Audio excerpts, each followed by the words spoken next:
Hello everyone. Welcome to my new tutorial on the SmartAssistant channel.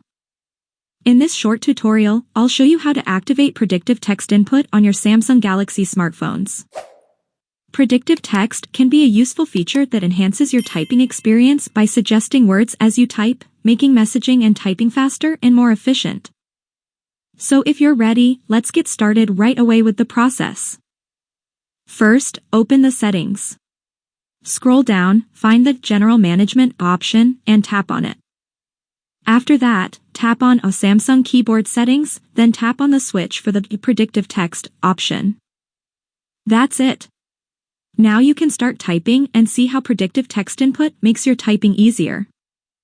As you begin typing words, you'll notice that certain words are automatically suggested above the keyboard, based on the context of your text.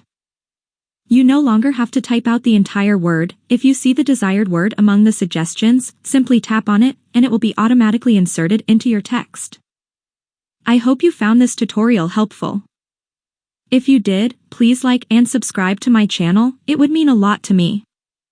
Thank you very much for watching, and see you in the next video.